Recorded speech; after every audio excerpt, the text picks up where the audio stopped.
Diop, bonjour. Bonjour. Le gouvernement du Sénégal a publié un communiqué pour se désoler du traitement journalistique, traitement tendancieux selon le gouvernement sénégalais, traitement journalistique de France 24 sur l'actualité sénégalaise.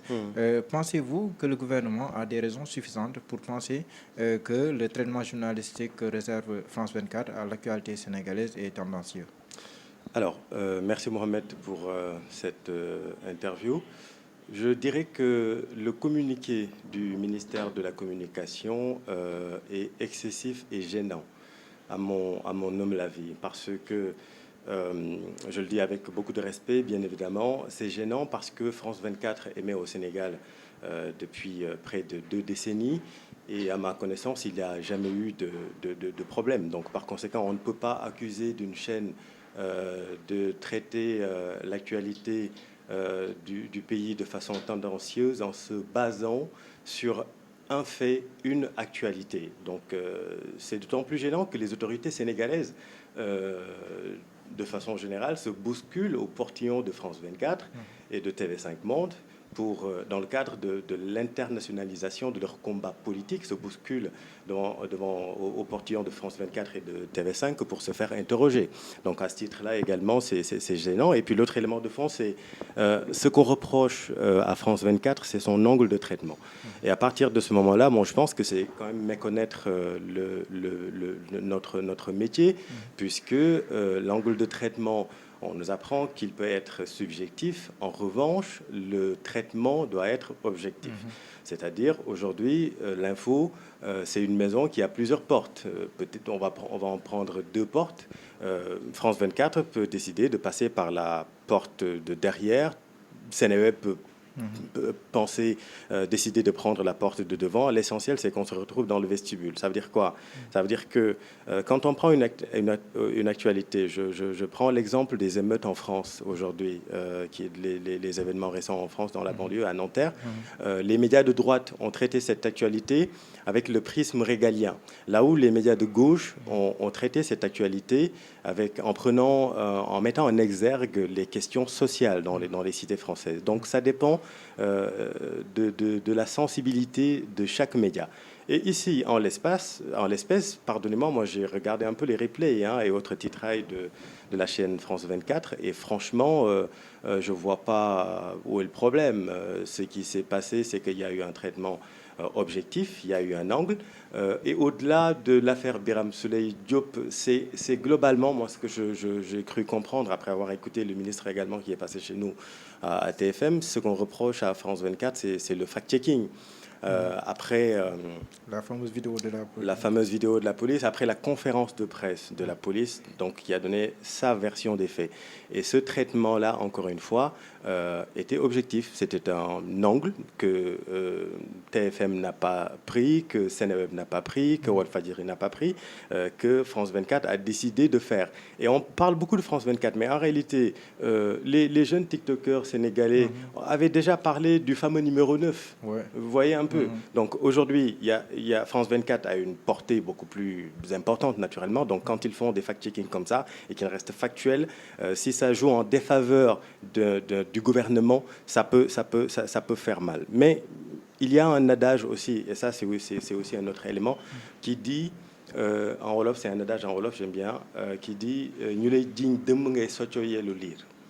Je crois qu'au Sénégal, il faut que les autorités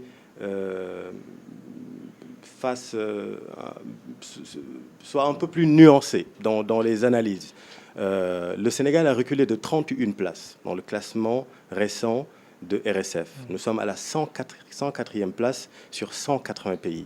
On a fermé des chaînes ici. On a frôlé une journée sans presse. Il y a eu des négociations en coulisses pour libérer finalement les 2 confrères Serigne Saliou Gueye et Pape Ndiaye de Walfadjri. Il y a eu un éditorial commun. Et tout cela, quand on regarde également cette situation qui s'ajoute, on se dit quand même, est-ce que les autorités ont une vue un peu panoramique de toute cette situation-là? Le Sénégal est une grande démocratie. le régime a hérité d'une grande démocratie. La liberté d'expression, elle est acquise au Sénégal. Nous sommes au pays de Bara Diouf, nous sommes au pays de Babacar Touré, nous sommes au pays de Sidi Lamine Niasse. Et pour finir sur cette question, la situation est d'autant plus gênante que quand il y a eu l'interdiction d'émettre de France 24 au Burkina Faso et au Mali, la patronne de France Média Monde, Marie-Christine Saragosse, est venue à Dakar pour rencontrer qui? Le président du CNRA, Babacar Diagne. C'était en juin 2022 pour voir un peu la médiation qui a été entreprise par le président Babacar Diagne. Qu'est-ce que ça dit? Ça veut dire que le Sénégal a toujours resté un modèle. Et je pense qu'on doit tout faire pour garder ce modèle-là qu'on a toujours eu sur le plan mondial. Et je pense qu'encore une fois, ce communiqué-là, pour moi, était excessif et gênant à la fois. D'accord. Que représente France 24 pour le gouvernement français? À mon humble avis, il ne faut pas se faire d'illusions. France 24 représente ce que la CGTN représente pour l'Empire du Milieu, c'est-à-dire la Chine. France 24 représente ce que Russia Today représente pour la Russie. C'est-à-dire, ce sont des médias de propagande. Et c'est comme ça, c'est le jeu géostratégique. C'est pas péjoratif de dire que France 24 est un média de propagande. C'est le jeu géostratégique qui veut qu'un grand pays doit avoir un grand média porté sur l'extérieur, voyez-vous. Et à ce niveau-là, c'est d'ailleurs frappant, puisque France Média Monde est la maison mère de France 24. Et avant, France Média Monde s'appelait Audiovisuel extérieur de la France. Et à partir de ce moment-là, je pense que tout est dit. D'accord. Il y a quelques mois, le président Macky Sall recevait Marine Le Pen. Avant cela, un émissaire de l'Élysée a été reçu par Ousmane Sonko, opposant au régime du président Macky Sall. Aujourd'hui, on voit ce communiqué à charge contre France 24. Pensez-vous que c'est une manifestation de la dégradation dans les relations entre le Sénégal et la France? Alors, je crois, à mon humble avis, qu'il ne faut pas non plus dramatiser la situation. Le Sénégal et la France ont une longue tradition bilatérale, féconde et solide qui survivra aussi bien à Emmanuel Macron qu'à Macky Sall. Donc à ce niveau-là, je pense qu'il ne faut pas dramatiser cette situation-là. Cependant, ce qu'il faut dire, c'est que les pays n'ont pas d'amis, ils n'ont que des intérêts, disait un certain général, le général de Gaulle. Tout cela, en réalité, n'est qu'une simple question de positionnement stratégique en fonction de l'ère du temps. Et j'ajoute que la géostratégie, ce n'est pas une affaire d'enfants de cœur. En réalité, tout ceci entre dans la nouvelle stratégie, la nouvelle forme de neutralité que tente d'afficher la France. Et à ce niveau-là, je pense que malheureusement, le gouvernement sénégalais semble découvrir tout cela à ses dépens, parce que vous savez, quand on décide de vraiment faire les choses dans les règles de l'art sans parti pris, quand vous avez un argumentaire malheureusement un peu faible, vous pensez que le média en question, pour reparler de France 24, joue contre vous.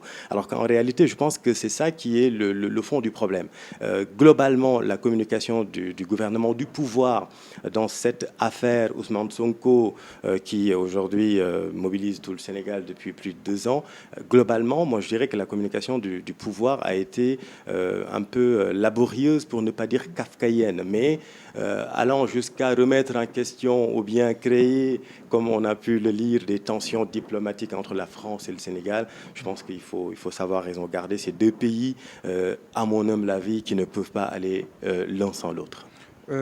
Cela arrive dans un contexte où Ousmane Sonko accorde une interview à France 24, une interview largement suivie. Pensez-vous que cette interview a eu un impact dans la réaction ou bien a provoqué la réaction du gouvernement sénégalais à travers ce communiqué du ministère de la Communication?